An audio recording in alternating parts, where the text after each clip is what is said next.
पहले ही कहा कि जो राज्य सरकार से जो प्रस्ताव आते हैं उस प्रस्ताव की स्वीकृति हम देते हैं और ये डिमांड ड्रिवन है। जैसे जैसे सक्षम आंगनवाड़ी के माध्यम सक्षम आंगनवाड़ी में भी जो प्रस्ताव आया उसकी स्वीकृति हमने दिया है और इसके अलावा भी मनरेगा के तहत जो कन्वर्जन स्कीम है उसमें भी अभी हमने 1800 के लगभग उसकी स्वीकृति हमने दे दी है। तो आने वाले समय में फिर जो प्रस्ताव आएगा निश्चित रूप से उसमें हम विचार करते हैं। माननीय सदस्य का जो प्रश्न है तो ये माननीय प्रधानमंत्री जी के दूरदर्शी नेतृत्व में आंगनवाड़ी केंद्र जो मिशन पोषण 2.0 है इसमें सरकार सुपोषित स्वस्थ और विकसित भारत के स्वप्न को साकार करने के लिए कटिबद्ध है। महोदय, जो आंगनवाड़ी केंद्र निर्माण की बात इन्होंने कही है तो निश्चित रूप से अभी हमने जो स्वीकृति दी है उसकी राशि वो प्रक्रिया में है, वो राशि जाएगी। और इसके अलावे भी अगर आंध्र प्रदेश की बात अगर हम करें तो आंध्र प्रदेश में लगभग जो 55,000 आंगनवाड़ी केंद्र है उनमें से शौचालय की सुविधा लगभग 54,000 में है जिसकी सुविधा दी गई है।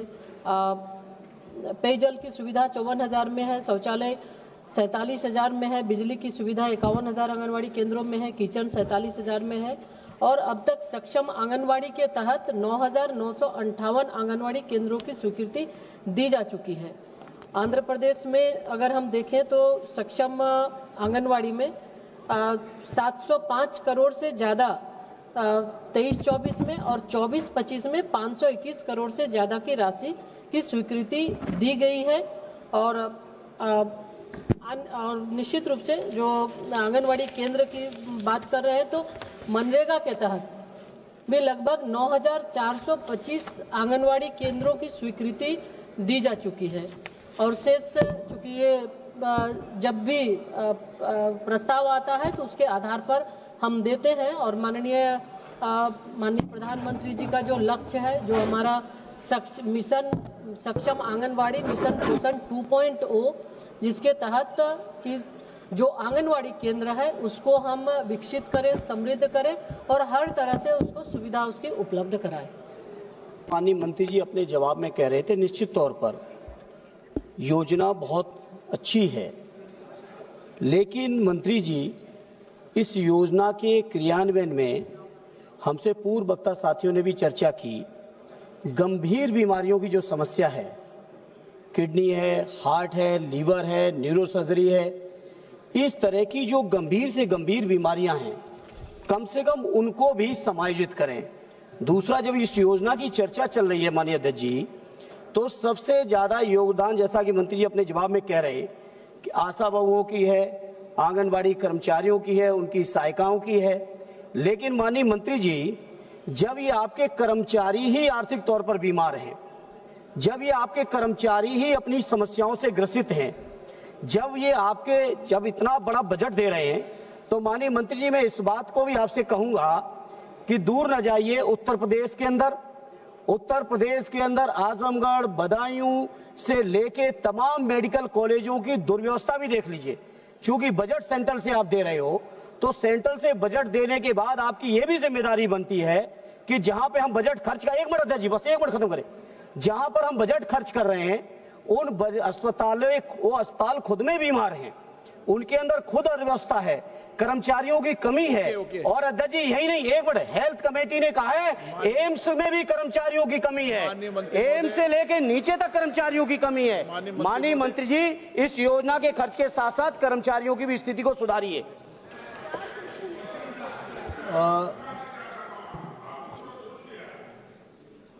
पहली बात तो ये कि मैंने कहा कि आयुष्मान भारत में आशा वर्कर्स, आंगनवाड़ी वर्कर्स और आंगनवाड़ी हेल्पर्स और उनकी फैमिली, उनको जोड़ लिया गया है। दूसरी बात, सोशल सिक्योरिटी भी उनको दी गई है। तीसरी बात, धर्मेंद्र जी अब सुनिए हमारी बात।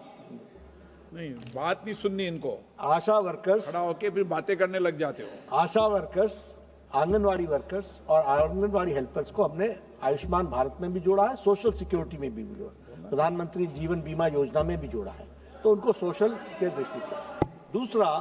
दूसरा कि अभी mission steering group national health mission में हमने आशा वर्कर्स के हर एक्टिविटी पर उनके लिए उनके स्टाइपेंड्स को बढ़ाया है और ये कंटिन्यूअस प्रोसेस है। इसमें स्टेट गवर्नमेंट भी अपने तरफ से उनको करती है ताकि वो जो काम कर रहे हैं उनको लाभ मिल सके और उसका पारितोषिक मिल सके, इसका हम प्रयास कर रहे हैं।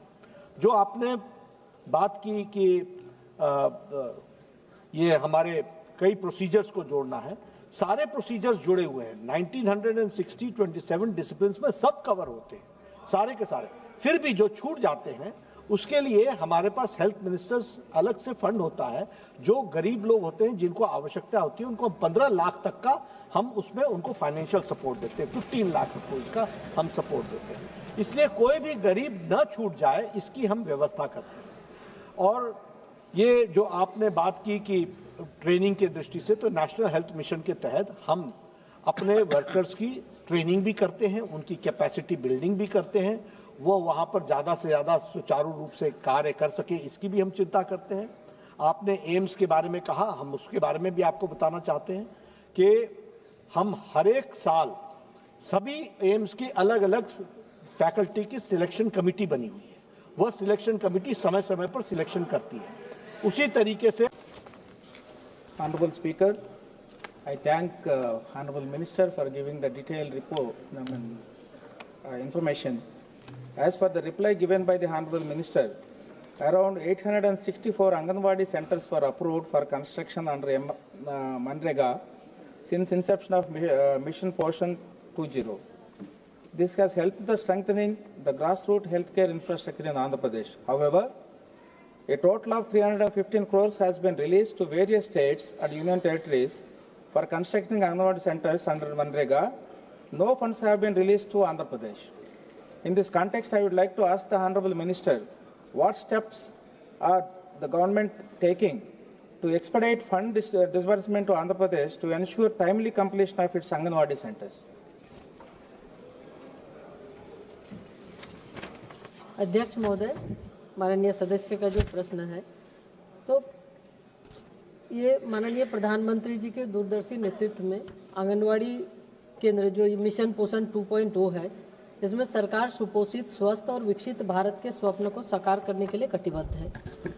महोदय, जो आंगनवाड़ी केंद्र निर्माण की बात इन्होंने कही है, तो निश्चित रूप से अभी हमने जो स्वीकृति दी है उसकी राशि वो प्रक्रिया में है, वो राशि जाएगी। और इसके अलावे भी अगर आंध्र प्रदेश की बात अगर हम करें तो आंध्र प्रदेश में लगभग जो 55,000 आंगनवाड़ी केंद्र है उनमें से शौचालय की सुविधा लगभग 54,000 में है, जिसकी सुविधा दी गई है। पेयजल की सुविधा 54,000 में है, शौचालय 47,000 में है, बिजली की सुविधा 51,000 आंगनवाड़ी केंद्रों में है, किचन 47,000 में है। और अब तक सक्षम आंगनवाड़ी के तहत 9,958 आंगनवाड़ी केंद्रों की स्वीकृति दी जा चुकी है। आंध्र प्रदेश में अगर हम देखें तो सक्षम आंगनवाड़ी में 705 करोड़ से ज़्यादा 23-24 में और 24-25 में 521 करोड़ से ज़्यादा की राशि की स्वीकृति दी गई है। और निश्चित रूप से जो आंगनवाड़ी केंद्र की बात कर रहे हैं तो मनरेगा के तहत भी लगभग 9,425 आंगनवाड़ी केंद्रों की स्वीकृति दी जा चुकी है। और शेष चूंकि ये जब भी प्रस्ताव आता है तो उसके आधार पर हम देते हैं। और माननीय प्रधानमंत्री जी का जो लक्ष्य है, जो हमारा मिशन सक्षम आंगनवाड़ी मिशन पोषण 2.0, जिसके तहत कि जो आंगनवाड़ी केंद्र है उसको हम विकसित करें, समृद्ध करें और हर तरह से उसको सुविधा उसकी उपलब्ध कराएं।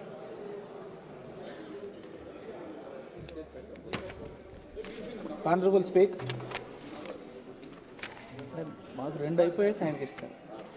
Honorable Speaker, Andhra Pradesh is suffering with the problems of nutrition and infrastructure and for the salaries of the staff working there. It is commendable that under the Saksham Anganwadi initiative, over 92,000 Anganwadi centers across the country have been approved for upgradation.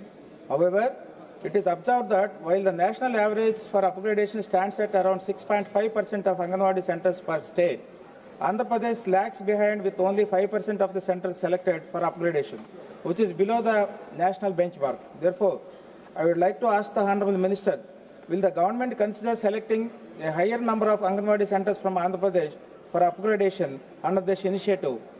Thank you.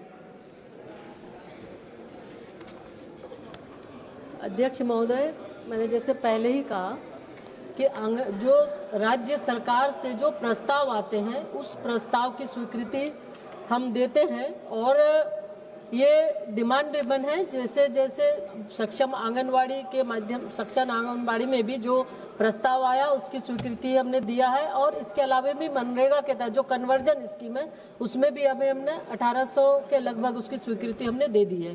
तो आने वाले समय में फिर जो प्रस्ताव आएगा निश्चित रूप से उसमें हम विचार करेंगे।